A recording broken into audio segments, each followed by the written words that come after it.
Guys, another day and another video. This time we are looking at an absolutely beastie auto rifle. So if you like auto rifles, like this video, 2,000 likes, smash this like button like I smash Guardians in the Crucible. So you got to do it really, really hard and viciously. Go ahead, 2,000 likes is what we want on this video. And listen guys, this auto rifle is a bit of a hidden gem, so strap yourselves in. I'm going to show off some gameplay here after my cruel betrayal of this dude in Rumble. I had to do it, you know, we're in a game of Rumble and he was like 4 kills up on me, so you know, I was like, hey listen man, we're gonna have a truce, then I'm gonna kill you, and then I'm gonna get to business and pull this game back in Rumble, which we definitely did. Spoiler alert. So guys, this gun is an absolute beast. It's a high impact auto rifle. I know you guys want to know the name and the role and the perks, and I will show you in just a moment, so strap on in and get ready, because this gun is a bit of a beast. That is right, it is a high impact auto rifle, so it hits like a truck, and we have some damage perks too, so it hits like even more of a truck after getting a kill. Wow, I didn't get a single one of those, guys. Can't believe it. I can't even believe it. I can't even believe it. Can you believe it? Let me know in the comment section if you can believe it, man. I need to know if you guys believe in this weapon. Oh, I should be dead here. All right, let's ape him instead. Aping for the win. So it's the false promises, guys. We have killing, win, rampage, ricochet rounds, and polygonal rifling. So we got stability from ricochet and polygonal. We got handling masterwork, and we got killing, wind, and rampage together, which is obviously an absolutely fantastic perk combination. After getting a kill, I get the following things: increased movement speed, increased range, increased handling, and increased damage, and a rampage spec mod to increase the duration of our increased damage. So basically, this thing is not your average high impact auto rifle. Now, listen, you know what I was looking for? I was looking for a Halfdan-D replacement, you know? That's what I was looking for, and this is the next best thing, you know, that I could find. Now, I know there's some other high impact auto rifles in the game, but I don't have any of those. So this is the one that I have, and this is the one that I decided to take for a spin. And I've got to say, is it as good as Halfdan-D? Yes and no. Now, there's one thing, and it's just one thing that holds this gun back from being as good or potentially better than Halfdan-D. And I'm sure some of you already know the answer to this question. If you do, let me know in the comment section right now before you hear the actual answer to the question. And it's the sight, guys. It's the sight. Look at the size of that sight, dude. That is the size of a Titan wearing that raid armor from the Leviathan that makes it look like a fat beetle bug or whatever. It takes up the whole last screen, dude. Look at it. Like, what? Why? Bungie, why? Why does it have that thing on top of the giant box? Like, the sight is already a giant box, and then it has like this thing on top of it, like a shark fin. Like, bruh, what's that for, man? And this gonna have a built-in radio or something? You know? Holy moly, man, we got Guardian FM coming out of the sight or something. You know what I'm saying?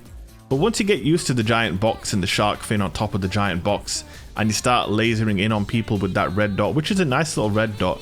You know what? If you just remove the outer casing of the sight, and obviously that thing on top, and it was just the inner part of this sight, it would be so nice. Now, I don't know how much you guys believe sights make a difference on a gun, but for me, it makes a huge difference. And sights really do make guns. And I guarantee you, man, if this gun had a different sight, a cleaner sight, this would be like on Halfdan-D levels of popularity. It can have some great perk combinations. I think we got the best of them right here with killing, wind, and rampage. And high impact auto rifles, you know, they are kind of a sleeper weapon at the moment. They could definitely do with a tiny buff, but it's the kind of weapon archetype that is super close. Like, if you were to buff it, it would go from where it is right now to being like the best thing in the game, because these things have so much range, they do a lot of damage, they deal a lot of flinch, and you know, they're relatively stable and easy to use. So they have a lot going for them, and unlike other auto rifles, the TTK is pretty damn good, and you don't need to expose yourself for too long to get that kill. Obviously, there is a big requirement to hit a lot of crits though. If you're not hitting a lot of crits, then the TTK will shoot up, and then you will be kind of stuck out in the open. But I kind of like the way this gun works. Like, it's not hard to hit crits. So if you don't hit all your crits and you don't get that fast TTK, there's, you know, you can't really blame anything other than your own lack of accuracy, right? But when you are accurate, it's rewarding.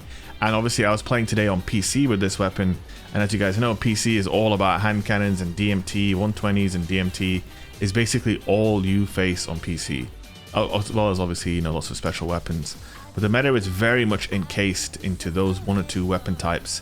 But I found myself having a pretty good time with this gun and doing pretty well in most of the lobbies that I was in with this weapon. It really did surprise me.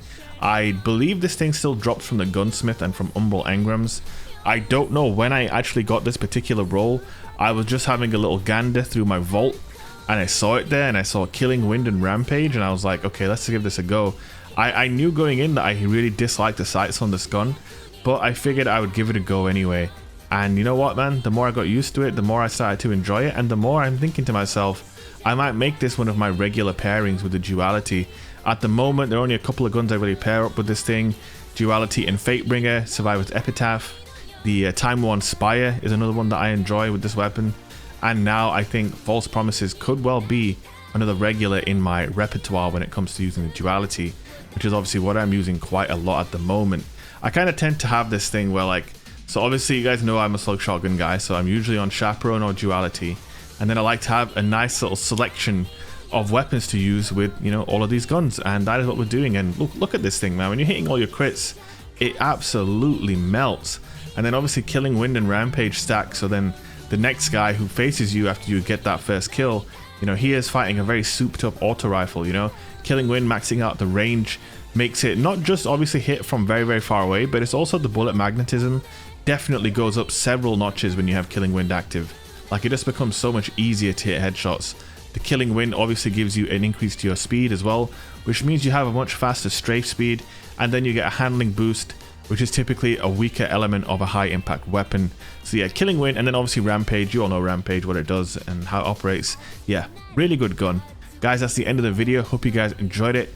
As always, check out my sponsors, code DFP for 10% off on Evolved PCs, Battle Beaver Customs, and Advanced GG.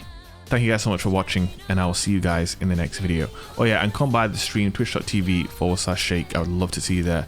Peace out.